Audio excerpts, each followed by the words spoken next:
Hello book lovers, and welcome back or welcome to Nat Cat's Bookish Cafe. Today I'm here to give you some adult fantasy recommendations. So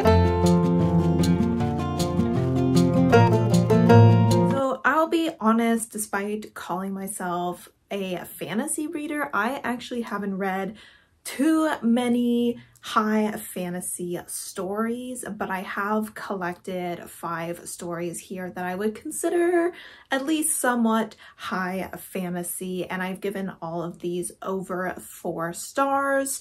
A lot of these are completed series and a couple of them are not yet completed but are definitely worth checking out. So to keep this video from getting too long, we'll go ahead and jump into the first series. So the first series on this is a trilogy, but it also has a collection of short stories attached to it, and that is going to be the Captive Prince trilogy by C.S. Beckett. This is one of my favorite trilogies of all time. It is a male-male romance story, though it is definitely a fantasy with romance rather than a romantic fantasy. The romance is rather subtle and actually does not develop until like the second book. So there's absolutely no romance whatsoever in the first book, which is Captive Prince.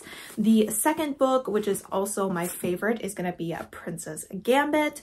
The third book is going to be King's Rising. And then we also have a collection of short stories, which I have this stunning cover for, and it is known as the Summer Palace because that is one of the primary short stories in there, but it has a total of 4 short stories in it. But I'm going to go ahead and just talk about the core series today. So in this trilogy, we are following from the point of view of Damon, also known as Damianos of Aklios, and he was to be the next ruler of Aklios after his father passes away.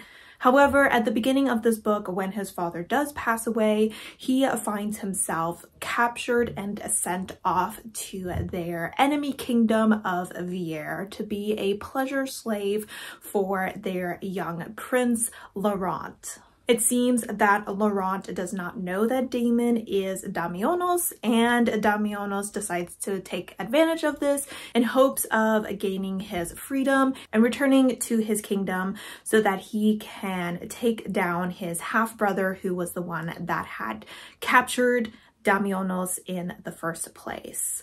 This first book is highly political. Laurent is known as the Ice Prince. He is someone who is very cold. He is someone who does not have a lot of allies within his own kingdom. During a previous war with Aklios, his brother and his father died in the war, and his uncle is reigning as regent until he comes of age. However, it becomes very clear that his uncle is not wanting to give up the throne once Laurent turns 21. So eventually Damon decides that it is in his best interest to help this prince take down his uncle and to be his ally. There are some trigger warnings in this series. As I mentioned, there are pleasure slaves in this society in both kingdoms actually, and Damianos is one. So there is some non-consensual sex within this story, though it is not between our 2 main characters. And in fact, the relationship between these two doesn't really develop until it is very clear that Damianos is no longer in the position of slave. I'm like struggling to figure out how to grip these books.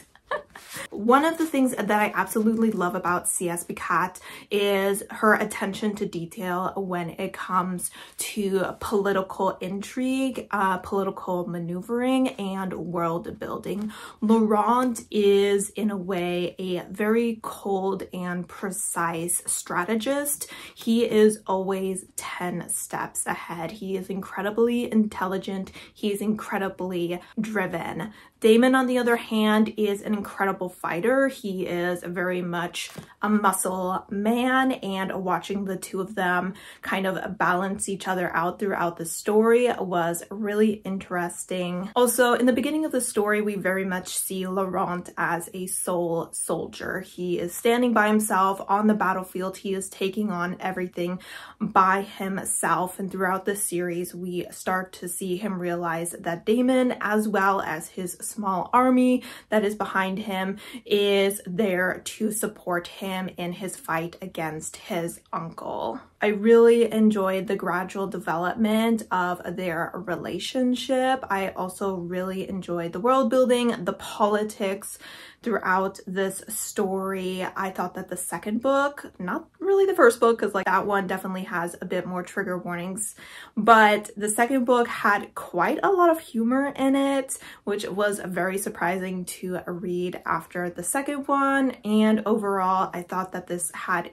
a very satisfying arc of a story, and I thought that throughout the entire series, the relationship between Damon and Laurent was well paced and realistic. And of course, if you're looking for extra content for Laurent and Damon, as well as some other side characters, you should definitely check out the short story collection. All right, up next, we have another well-known series, which I'm probably just gonna end up holding up the first book because otherwise it's gonna get a little bit heavy. But we have the Jade Saga by Fonda Lee, the first one being Jade City, the second one being Jade War, and the third one being Jade Legacy. This is a urban fantasy that is set in East Asia, and we are following a gang family essentially that lives on the island of Kagon, and they have the ability to handle jade.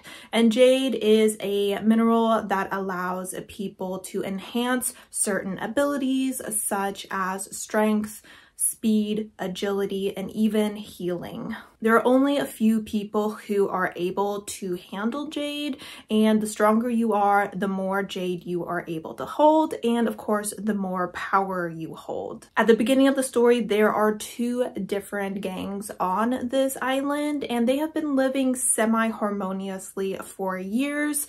But after their leaders have passed away and their children are now taking over, one of those children decides that they would like their gang to be the sole rulers of this island. And so we set out on a very long journey that goes over years and years and years. In fact, by the time this story ends, the children of the original characters are as old as the characters are at the beginning of this story. So this story has excellent world building. So if you're someone who is really interested in complex politics, as well as warfare techniques and commerce and just economic maneuvering, then you are really going to enjoy this book. It has just about every type of battle, both with fists and with pens, that you can imagine. The characters in the story are not the most likable for a lot of the story.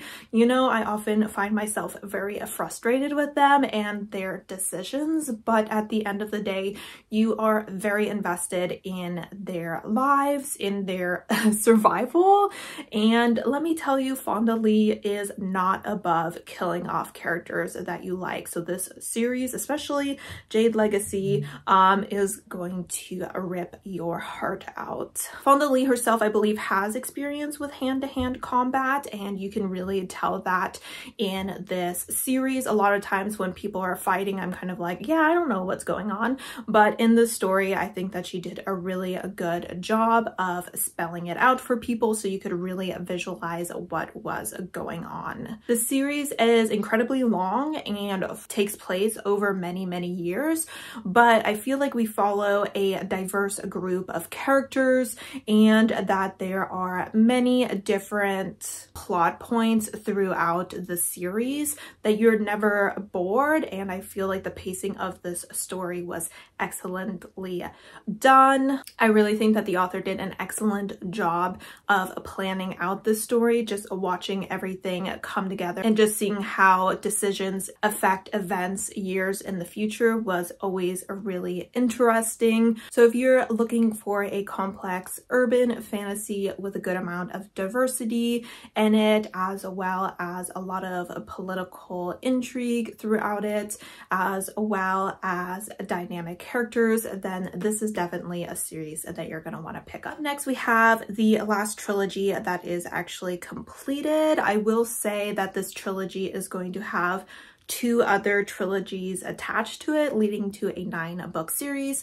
But for now, this trilogy is at an end, and that is going to be the Tarot Sequence by K.D. Edwards. The first being The Last Sun, the second being The Hanged Man, and the third being The Hourglass Throne. This is a trilogy that made it on to my top books of the year. In fact, I believe that The Hourglass Throne was in my top 3 of the year, possibly.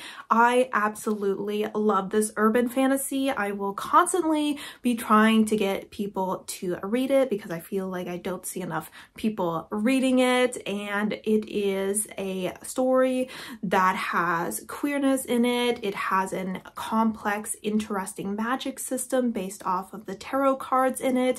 It has tons of found family, and it also has a lot of political corruption and intrigue, as well as mysteries in every story. In the first book, we are following Rune and his companion Brand, and Rune is the sole survivor of his house. In this world, Atlantis was real. However, when the humans discovered it, they decided they would try to destroy it. The Atlanteans decided that they would move locations. I think they're somewhere on the east coast of America now, and they are living in a town known as New Atlantis, or city. Town is a little small.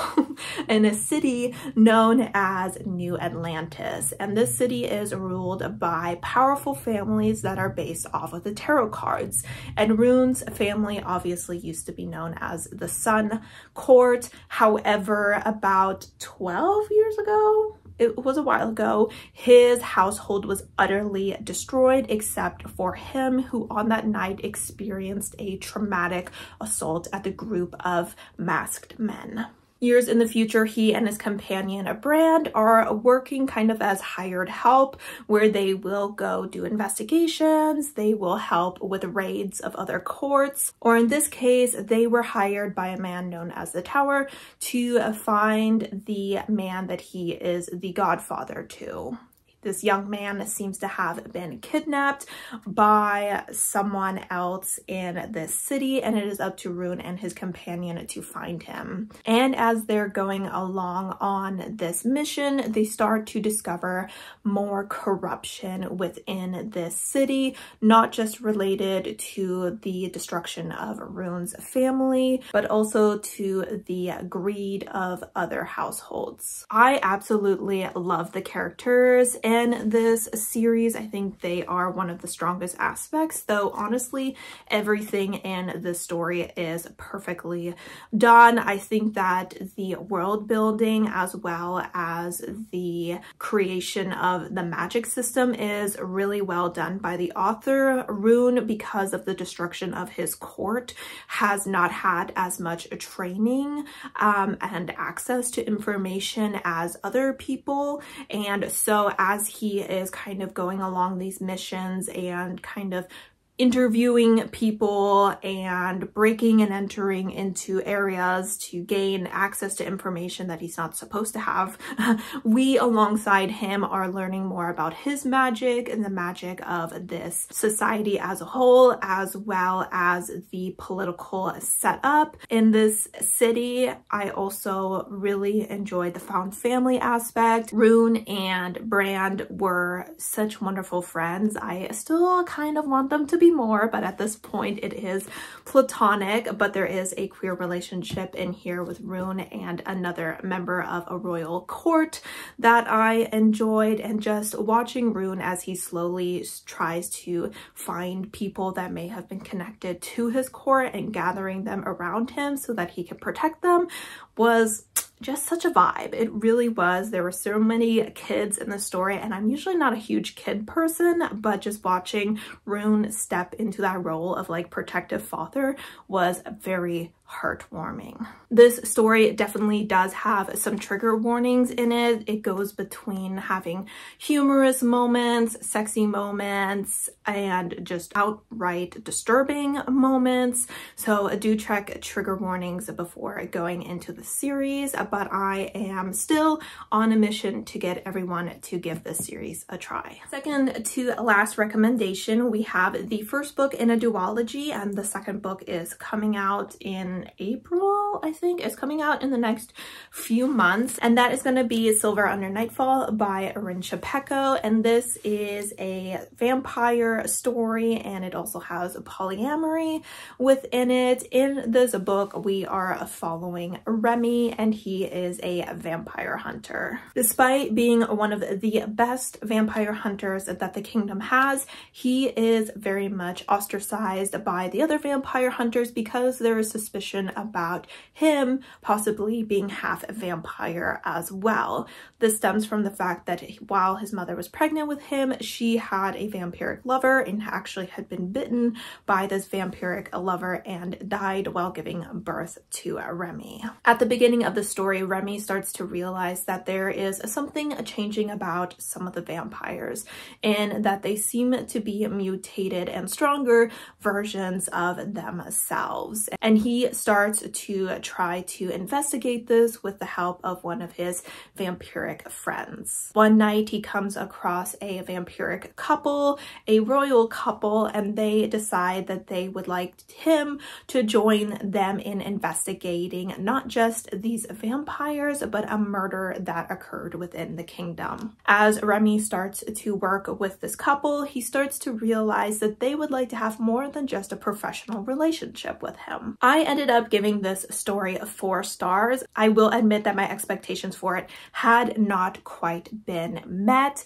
I think that plot-wise it suffered a little bit, and that you really kind of need to go into this story not expecting anything too mind-blowing and not taking it overly serious. I think that the relationship between the characters was definitely the strongest aspect of the story, and even that part I think could have been strengthened a little bit. I do have high expectations for the second book because I think that it is just going to expand on everything that happened in this story. I definitely did enjoy certain aspects of the story. It was kind of interesting watching our characters kind of balance solving a murder mystery with their personal relationship drama alongside all of the political maneuvering that they were having to do. So I feel like sometimes the author was trying to do a lot with the story and just wasn't able to fully flesh it out, but I do think that they gave it a good go, and overall I did think that the story was a fun time,